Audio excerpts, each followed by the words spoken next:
자, 산후조리의 올바른 방법 마지막 하나 더 남아있죠. 그 마지막 방법으로는 부부관계를 들 수 있겠습니다. 부부관계는 회음 절개 부위가 아물고 질과 자궁이 회복되는 산육기가 끝난 후 6에서 8주 이후부터 가능합니다. 완전하게 회복된 것은 아니기 때문에 산모에게 무리가 하지 않는 선에서 하는 것이 좋겠는데요. 분만 시후 회음 절개 부위, 열상의 정도에 따라 불편함이 오래 가기도 합니다. 혹시 한방으로 산후조리를 하는 경우 어떤 장점이 있는지도 좀 짚어주시면 좋을 것 같아요. 서양에서는 산후조리 문화가 제대로 발달하지 않았기 때문에 오랜 경험을 가지고 있는 한의학의 도움을 받으시는 것이 산후조리에 도움이 되겠습니다. 오로를 빼주는 산후어혈 치료, 산후풍을 없애고 자궁 난수 기능 회복을 돕는 산후보약, 골반 변형을 교정해주는 산후골반 교정 치료를 통해 전문적인 치료를 받는 것이 좋겠습니다. 네. 뭐 지금까지는 출산 후 산후조리에 대해서 알아봤는데요. 사실 요즘 여러 가지 이유로 유산하시는 분들도 많습니다. 근데 유산 후에도 산후조리가 필요하다고들 하시더라고요. 근데 사실 유산 후에 조리에 대해서는 크게 생각하지 않는 분들이 많은 것 같은데 어떻습니까? 유산의 경우에는 정상 분만과 다르게 어, 소파 수술을 하는 경우가 많이 있기 때문에 각별히 더 신경을 써야 됩니다. 분만을 하게 되면 임산부가 정상적인 호르몬 변화로 자궁 수축이 생기고 그에 따라 출산을 하게 됩니다. 그리고 출산의 경우 몸이 회복될 수 있는 모든 상황이 주어지게 되지만 유산의 경우에는 그렇게 되지 않습니다.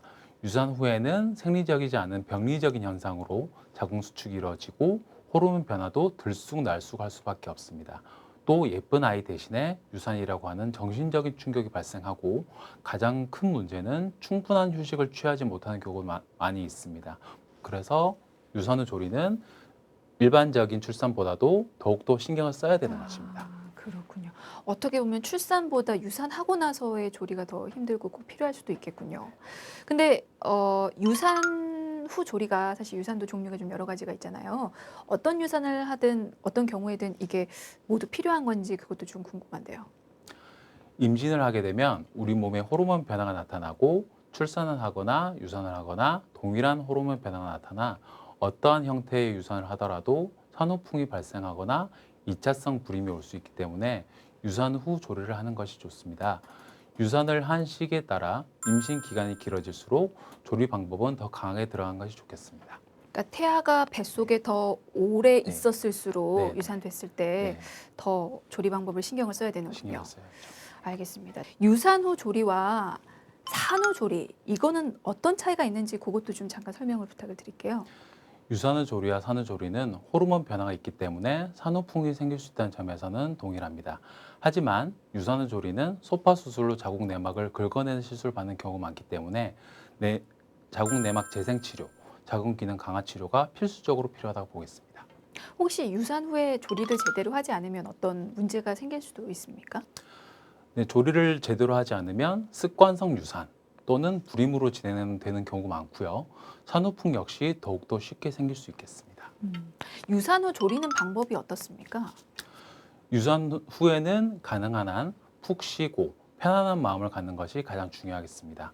다만 막달쯤에 유산한 경우 분만 후 산후조리와 비슷하게 해야 하지만 이른 시기에 유산한 경우에는 찬바람, 찬물 등까지 피해야 되는 것은 아니며 무엇보다 정서적인 안정을 취할 수 있도록 해줘야 합니다. 또한 약 3개월은 피임을 하셔야 되는데요. 그 이유는 자궁이 다시 유산과 같은 상황을 반복할 수 있기 때문입니다. 유산을 일으켰던 인자가 다시 해를 줄 수도 있고 유산으로 인한 자궁 경부의 확장이 다시 생겨 유산이 될 수도 있기 때문입니다. 네, 혹시 이제 유산이 반복해서 계속될 경우에 이게 또 다른 방법의 치료를 받게 될 수도 있습니까?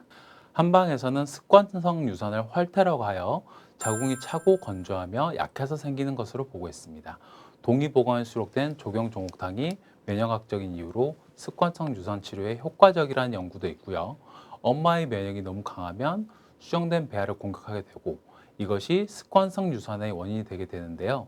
습관성 유산에 관한 한약 처방을 하게 되면 세포 독성이 높은 NK 세포의 비율을 줄이고 세포 독성이 낮고 태아에게 유리한 황체를 형성해 보호하는 NK 세포의 비율을 높여주는 기능이 생깁니다.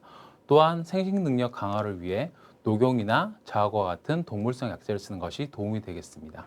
특히 녹용은 생식 기능을 극대화시켜 주기 때문에 습관성 유산에 도움이 되는 것으로 나타나 있습니다. 네, 알겠습니다. 뭐 건강한 엄마에게서 건강한 아이가 태어날 수가 있겠죠. 그런 의미에서 마련한 시간이었으니까요. 많은 도움 되셨길 바라겠습니다. 자, 지금까지 백광록 원장이었습니다. 말씀 감사합니다. 네, 감사합니다.